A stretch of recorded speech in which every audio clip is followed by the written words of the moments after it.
MIM गाय का मुद्दा करते और मुद्दा करते, हिंदू मुसलमान करते, डेली इलेक्शन को पोलराइज करते, भाजपा की मदद। तहसीन पूनावाला जी, थोड़ा सा कभी कभार, रोज नहीं पर कभी कभार गरिमा में झांक लीजिए। जब सीएए आया था तो एनआरसी की तो किसी ने बात नहीं की थी, कोई ड्राफ्ट नहीं था, कोई मुद्दा नहीं था, लेकिन क्या हवा आपने खड़ा किया था पूरे देश में। तब क्यों मुंडन करवा रहे थे जब बच्चा ही पैदा नहीं हुआ था? तब कि तहसीन साहब के घर में जो एक कमरा है वो बीजेपी का है, दूसरे कमरे में ये रहते हैं। अरे यार ये बहुत हो गया। जब नाश्ता करते हैं तो एक कुर्सी पे बीजेपी बैठती है और दूसरे पर ये बैठते हैं। हाँ, टैलेंटेड है दोनों भाई। आपको दिक्कत है, आपके भाई, आप दोनों भाई की तरफ में जहर फैलाते हैं, बहुत टैलेंटेड है। आगे बढ़िए, चलिए पर्सनल होकर आप बात कीजिए। गाय का मुद्दा है नहीं यूसीसी पे, आपको एक्सपोज किया तो आप पर्सनल हो रहे, बहुत टैलेंटेड है। मुद्दे पर बात कीजिए। आपको निबंध बोला घर पे लिखने को, आपको घर का कुछ पता नहीं, आपने घर पे पढ़ाई नहीं की तो आपने शुरू कर दिया निबंध गाय के ऊपर। मेरा एक बड़ा घर है, घर में गाय है, गाय की दो आंखें, गाय की पूंछ है। नादिका जी ने मेरी बात पे यह कहा कि कुछ लोगों को गाय काटने का अधिकार चाहिए। मैं इसकी मजम्मत करता हूं। आप झूठ बोल रही हैं, आप फ्रॉड फरेब कर रही हैं देश के साथ। हेलो फ्रेंड्स, आप सभी का स्वागत है मेरे YouTube चैनल सेकुलर अनडिसाइडेड में। आज की वीडियो होने वाली है बहुत ही धमाकेदार, क्योंकि आज की वीडियो में हम देखने वाले हैं यूसीसी के कानून को लेकर के की गई बातचीत पर। तो यहाँ पर AIMIA के प्रवक्ता हमारे असीम बकार जी जो हैं भौंकला उठते हैं और कहते हैं कि आप नहीं चाहते कि हम नहीं चाहते कि यहाँ पर यूसीसी लागू की जाए। तो यहाँ पर तहसीन पूनावाला किस तरीके से इन्हें बात करते हैं, किस तरीके से बहस छिड़ती है, आगे हम इस वीडियो में देखने वाले हैं फ्रेंड्स। यहाँ पे साथी राधिका खेड़ा ने किस तरीके से इन दोनों को ही समझाने का प्रयास किया है। आगे बहस इतनी तीखी हो जाती है कि असीम वकार जी और तहसीन पूनावाला अब शब्द आपस में बोलने लगते हैं। तो वीडियो में बने रहिएगा, वीडियो बहुत ही इंटरेस्टिंग है। चलिए शुरू करेंगे आज का डिबेट वीडियो, लेकिन उससे पहले आपने मेरे चैनल को अभी तक सब्सक्राइब नहीं करा है फ्रेंड्स, तो सब्सक्राइब कर लीजिए, जिससे कि आने वाले वीडियो के नोटिफिकेशन आपको समय रहते मिल सके। तो बिना देरी करे हम शुरू करने वाले हैं आज का डिबेट वीडियो। MIM के राष्ट्रीय प्रवक्ता हैं। मैं पूछना चाहती हूं असीम वकार साहब, क्या दिक्कत है? क्या आज ओवैसी जी को यूसीसी पर एक ही मुद्दे पर विरोध नजर आया? वो है कि अरे भाई, गोवा में दूसरी शादी की इजाजत है तो क्या बाकी देश में भी दूसरी शादी की इजाजत होगी? ये दूसरी शादी से इतना ज्यादा आपको परेशानी क्यों है? इतना ज्यादा राइट क्यों चाहिए दूसरी शादी का? क्या महिलाओं के हक के लिए ये कानून सही नहीं है? बेटियों के हक के लिए कि बेटियों को पिता की संपत्ति में शेयर मिलेगा और इक्वल शेयर मिलेगा, क्या ये आपके लिए जरूरी नहीं है? आप कह रही हैं यूसीसी समान नागरिक संहिता, पूरे भारत में एक जैसा कानून। तो अगर हम आपसे पूछें कि पूरे भारत में कहां एक जैसा कानून है तो आप उसका जवाब नहीं दे पाइएगा। अगर हम आपसे पूछें कि उत्तर प्रदेश में अगर गाय का गोश्त मिलता है, गाय का मांस मिलता है, या कोई गाय काटता है या गाय खाता है या गाय का गलत इस्तेमाल करता है तो उसको मार मार के मार डालो, उसको जेल भेज दो। लेकिन अगर मैं आपसे ये कहूं आपके चैनल के जरिए से कि नागालैंड में भी फिर यही कानून हो कि गाय को हमारी मां बनाइए, भारत का सरकार गाय को राष्ट्रीय पशु घोषित करे, गोवा में भी करे और नॉर्थ ईस्ट केरल वगैरह में भी करे, तो आप उसको मानिएगा नहीं। कहां समान नागरिक कानून है? अभी मैं अगर गिनाना शुरू कर दूं तो आपका पूरा का पूरा एक पेज भर जाएगा। हमारे हिंदुस्तान के कई एक स्टेट ऐसे हैं, उनके कई जिलों में पॉलीएंड्री है। पॉलीगैमी तो आप बात कर ही रही हैं, पॉलीएंड्री भी है। अब उसमें एक महिला कई कई पति रखती है।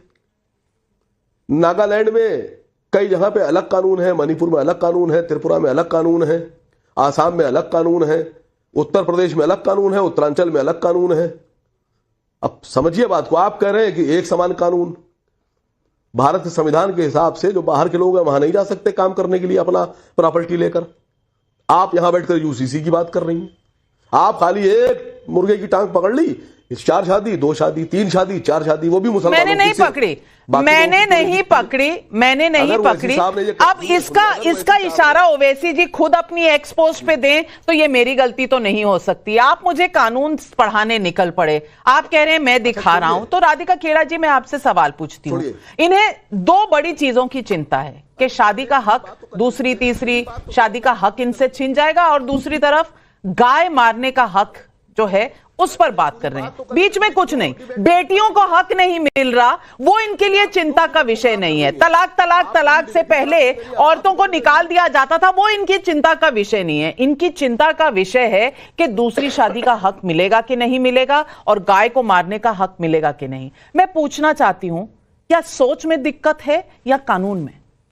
देखो नमस्कार, उत्तराखंड में जो यूसीसी लागू हो रहा है वो एक ऐतिहासिक कदम है।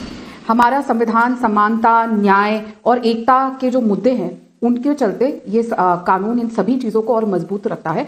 और सिर्फ उन्हीं लोगों को इस बात से तकलीफ होती है जो इस कानून को माइनॉरिटीज को डराने का एक औजार बन के चला रहे हैं, और वो है ओवैसी साहब और उनकी पार्टी और उनके प्रवक्ता। आपने बिल्कुल सही कहा, इनको तकलीफ है कि बेटियों के हक के लिए, इसीलिए जब ट्रिपल तलाक के खिलाफ कानून आए तो सबसे ज्यादा इन्हीं को तकलीफ हुई। ये उस बात से खुश थे जब शाहबानो केस का फैसला उल्टा किया था राजीव गांधी की सरकार ने, इस बात का इनको पूरा समर्थन था। अपने वोट बैंक की राजनीति के लिए इनको कोई फर्क नहीं पड़ता कि मुसलमान महिला क्या चाहती है। मुसलमान महिलाएं बाहर आके बोली, क्यों आप सशक्त नहीं बनाना चाहते? आपके घर में भी बेटियां होंगी, क्या एक बाप के नाते आपका दिल नहीं दुखता कि आपकी बेटी के साथ कुछ गलत हो जाए? आप नहीं चाहेंगे कि जो हक आपकी बेटी को मिल रहा है, जो हक पड़ोसी की बेटी को मिल रहा है, वो बराबर हो? क्यों आपकी बेटी को कम हक मिले और दूसरे धर्म की बेटी को ज्यादा हक मिले? और क्यों किसी को दूसरा हक मिले और किसी को कम हक मिले? जब सब एक ही संविधान को मानते हैं, एक ही देश में रहते हैं, एक ही तिरंगे को सलाम करते हैं, एक ही संविधान को सलाम करते हैं, तो सबके कानून, सबके हक, सबकी गारंटी बराबर होनी चाहिए। और ये बात हमेशा कही जाती थी, भारतीय जनता पार्टी पे सवाल उठाया जाता था, 370 कब हटाएंगे, आप राम जी का मंदिर कब बनाएंगे, यूसीसी कब आएंगे? और एक के बाद एक नरेंद्र मोदी जी के नेतृत्व में हम सारे वादे पूरे करते जा रहे हैं। इसीलिए जेपी नड्डा जी ने ये जब हमारा दिल्ली का मैनिफेस्टो का पहला फेज लॉन्च किया तो उसमें कहा कि 2014 में हम 500 वादे लेकर आए थे, जिसमें से 499 हमने पूरे कर दिए हैं और 99.9 की हमारी स्ट्राइक रेट है।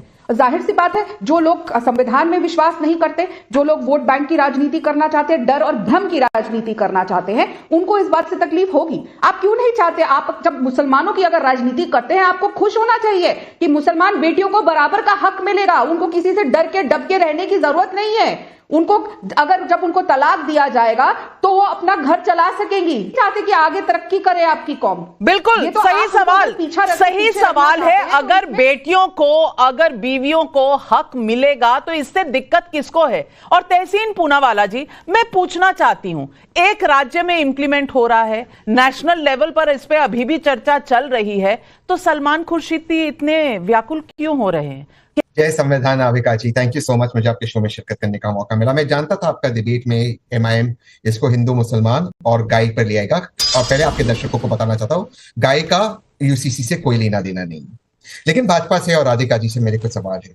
राधिका जी ने कहा कि उत्तराखंड में हम यूसीसी लागू करने की कोशिश करें, वहां पे हमारे ट्राइबल भाई बहन को क्यों छोड़ा? क्या ट्राइबल महिलाओं को अधिकार नहीं मिलना चाहिए? नाविका जी आते हैं यूसीसी एक देश में एक कानून, बिल्कुल पर्सनल लॉज होनी चाहिए। गुजरात में जहां से माननीय प्रधानमंत्री और गृह मंत्री आते हैं, वहां पे मैत्री करार नाम की प्रथा है, जहां पे एक मर्द एक गर्लफ्रेंड रख सकता है ऑफिशियली। क्या महिलाओं को अधिकार नहीं मिलना चाहिए? यूसीसी जो गोवा के अंदर है, वहां गोवा के मुख्यमंत्री, वर्तमान मुख्यमंत्री टाइम्स नाउ को अपने बाइट के अंदर कहते हैं कि अगर एक हिंदू मर्द को बेटी पैदा हो, बेटा पैदा ना हो 30 साल की उम्र के बाद, वो दूसरी शादी कर सकता है। क्या गोवा की महिलाओं को अधिकार मिलना चाहिए या नहीं मिलना चाहिए? बता दें, गोवा के मुख्यमंत्री झूठ कह रहे। राधिका बहुत अच्छी प्रवक्ता है, मैं उनकी बहुत रिस्पेक्ट करता हूं। सवाल यह कि हमारे मुल्क में जम्मू एंड कश्मीर से लेके कन्याकुमारी तक, नागालैंड और मणिपुर से लेके मुंबई तक एक ही कानून है, स्पेशल मैरिज एक्ट, जिसके तहत मैंने शादी की, सभी के लिए वो है, वो ऑलरेडी लागू है, उसमें कोई एक्सेप्शन नहीं है। फिर भी आपको कोई और कानून चाहिए? जो बच्चा पैदा ही नहीं हुआ उसकी मुंडन की तैयारी की डिस्कशन करे, क्यों वर्तमान सरकार ड्राफ्ट टाइम्स नाउ पर लाकर नाविका जी को नहीं देती, ताकि राधिका और मैं इस पर डिबेट कर सके। लेकिन मैं दोबारा से कहना चाहूंगा, एमआईएम के मैं मत फंसो। एमआईएम गाय का मुद्दा करते और मुद्दा करते, हिंदू मुसलमान करते, दिल्ली इलेक्शन को पोलराइज करते, भाजपा की मदद। तहसीन पूनावाला जी, थोड़ा सा कभी कभार, रोज नहीं पर कभी कभार गरिमा में झांक लीजिए। जब सीएए आया था तो एनआरसी की तो किसी ने बात नहीं की थी, कोई ड्राफ्ट नहीं था, कोई मुद्दा नहीं था, लेकिन क्या हवा आपने खड़ा किया था पूरे देश में। तब क्यों मुंडन करवा रहे थे? जब बच्चा ही पैदा नहीं हुआ था, तब करें तो ठीक, अब करें तो दिक्कत। कहना चाह रहे हैं कुछ काउंटर? देखिए, बात समझिएगा, तहसीन की बात पर खाली इतना बोलूंगा कि तहसीन साहब के घर में जो एक कमरा है वो बीजेपी का है, दूसरे कमरे में ये रहते हैं। अरे यार, ये बहुत सुबह जब नाश्ता करते हैं तो एक कुर्सी पे बीजेपी बैठती है और दूसरे पर ये बैठते हैं। हाँ, टैलेंटेड है दोनों भाई। आपको दिक्कत है, आपके भाई, आप दोनों भाई की तरह नहीं कहलाते, बहुत टैलेंटेड है। आगे बोलिए, चलिए पर्सनल होकर आप बात कीजिए। गाय का मुद्दा है नहीं यूसीसी पे, आपको एक्सपोज किया तो आप पर्सनल हो रहे। बहुत ज्यादा टैलेंटेड है दोनों भाई, आगे बताइए। आपके दोनों भाई से ज्यादा टैलेंटेड है। देवी देवताओं को गालियां नहीं देते सर, किसी के श्रद्धा को हम ठेस नहीं पहुंचाते। वो मुझे पता है, बहुत ज्यादा टैलेंट है। आगे बोलिए। देश में माफी मांगते फिर रहे हैं, ना इतने टैलेंटेड है, इतने टैलेंटेड है कि पूरे देश में माफी मांगते फिर रहे हैं। आप मुद्दे पर बात कीजिए, टैलेंटेड है आप, मुद्दे पर बात कीजिए। आपको निबंध बोला घर पे लिखने को, आपको घर का कुछ पता नहीं, आपने घर पे पढ़ाई नहीं की तो आपने शुरू कर दिया निबंध गाय के ऊपर। मेरा एक बड़ा घर है, घर में गाय है, गाय की 2 आंखें, गाय की पूंछ है। अरे भैया मेरी बात तो सुन लो, तहसीन भाई व्यक्तिगत क्यों हो रहा है भाई? पूरी बात सुनी तुम्हारी, मैंने आपको कोई व्यक्तिगत बोला? आपको मेरी बात बुरी लगे फिर मुझे कोई बुरी लगा, व्यक्तिगत क्यों हो रहे हैं आप मुद्दे पे बात कीजिए। आप यूसीसी पे बात कीजिए, मैं आपको पॉइंट्स देता हूं यूसीसी पे बीजेपी को घेरने के लिए। आप हिंदू मुसलमान नाविका जी ने मेरी बात पर यह कहा, नाविका जी ने मेरी बात पर यह कहा कि कुछ लोगों को गाय काटने का अधिकार चाहिए। मैं इसकी मजम्मत करता हूं। आप झूठ बोल रही हैं, आप फरेब कर रही हैं देश के साथ। नाविका जी ने मैं एमआईएम का प्रवक्ता, गाय का रेफरेंस आप लेकर आए थे, आपके चैनल पे गाय का रेफरेंस आप लेकर आए थे और दूसरी शादी का रेफरेंस ओवैसी जी लेकर आए थे। मुझे किस बात पर उंगली उठा रहे हैं भाई? मैंने क्या कहा है आपको? दीजिए मैडम, अरे बात तो करने दीजिए मुझे। उन्होंने कौन से कॉन्टेक्स्ट में बोला? आप इसको करते हैं, इसको कट करेंगे, फिर आप क्लिप वायरल होती, फिर आप लोग झूठ बोलते हो। ऐसा मत कीजिए, मत इस देश में आप और कम्युनल टेंशन मत फैलाइए आप लोग। मैं बोलूं आज मेरी बात सही ना होती और मेरी बात सच्ची ना होती तो आप लोगों के मिर्चें ना लगती। अरे आपके पास जवाब नहीं, आप लोगों के पास। मैं ये कह रहा हूं कि पूरे भारत में अगर कानून बना रहे हैं तो एक जैसा बनाइए ना। शरिया का एक जैसा कानून लीजिए ना। शरिया में आप क्रिमिनल तो लेते नहीं, बाकी आपको सारे राइट्स चाहिए सिविल वाले। क्यों भाई? एक ही लीजिए, एक ही लीजिए कानून। भैया आप क्यों डरती हैं? नहीं, मैं डरती नहीं, आपका लहजा और आपकी समझ कम है। आपकी मैं कहां डरने वाली हूं आपसे? जी कहां डरने वाली हूं मैं आपसे? मैं बिल्कुल नहीं डरती, लेकिन आपको अगर कानून के बदलने से डर लगता है तो मैं कह रही हूं शरिया अपनाइए तो पूरा अपनाइए, क्रिमिनल वाला भी, कि कोई चोरी करे तो हाथ काट दिए जाएं। आप करेंगे वो वाला शरिया कबूल? मैडम बात तो सुन लीजिए। मैडम मैं तो कह रहा हूं कि अगर यहां का मुसलमान बाकी इस्लामिक कंट्री में जाता है, अरब वगैरह में, वहां कबूल करता है। हम तो कह रहे भारत में लागू कीजिए, आप चोरियां कम हो जाएंगी। बलात्कार करने पर चौराहे पर सजा दीजिए, बलात्कार नहीं होंगे। फिर आप समझिए पूरी बात को। आप तहसीन भाई, अब यूसीसी इनको नहीं चाहिए, उसके बहाने ये पूरे विश्व का भ्रमण कर लेंगे लेकिन मुद्दे पर नहीं आएंगे। तहसीन भाई दिक्कत क्या है इस सोच में? पूरे देश में एक जैसा कानून बनाए। बिल्कुल बनेगा और आप ही के लाइफ टाइम में बनेगा। बिल्कुल चिंतित मत होइए। तहसीन पूनावाला। देखिए नाविका जी, मैं सोच से लेकर मैं बहुत हैरान हूं।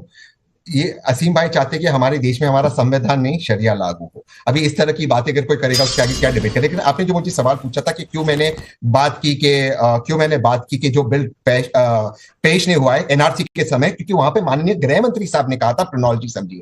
लेकिन मैं दोबारा से कह रहा हूं, आपके दर्शक देख रहे हैं आज एमआईएम किस तरह से इस डिबेट को पोलराइज करते हैं, गलत बातें फैलाकर। पोलराइजेशन में किसका फायदा होगा? एमआईएम का फायदा होगा और भाजपा का फायदा होगा। इसलिए मैं कह रहा हूं ये मैच फिक्सिंग दोनों टीम की चल रही है। ये मैच फिक्सिंग से हमें आगे जाना चाहिए, चाहे वो गोगोई साहब हो चाहे वो ओवैसी साहब हो, दोनों मैच फिक्सिंग कर रहे हैं।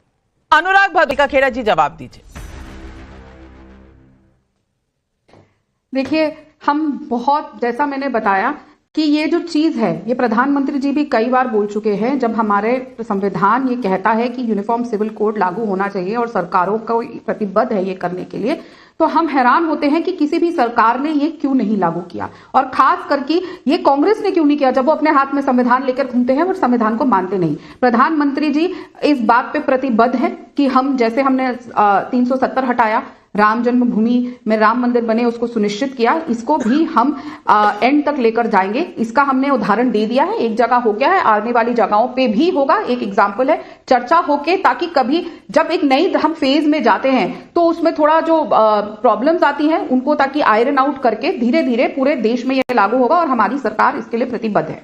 नरेश, दोस्तों कैसी लगी आपको आज की वीडियो? देखा आपने यहाँ पर असीम वकार जो हैं किस तरीके से बात कर रहे हैं कि गाय की बात करने लगते हैं, जबकि बेटी और बहू की बात की गई है तो उसको छोड़कर ये गाय के मुद्दे को लेकर आते हैं। तो क्या कुछ कहना चाहेंगे आप इसके बारे में? आप कमेंट सेक्शन में हमेशा की तरह रख सकते हैं। इसी तरीके की वीडियो को देखने के लिए मेरे चैनल को सब्सक्राइब कर लीजिएगा। मिलते हैं नेक्स्ट वीडियो में, तब तक के लिए जय हिंद।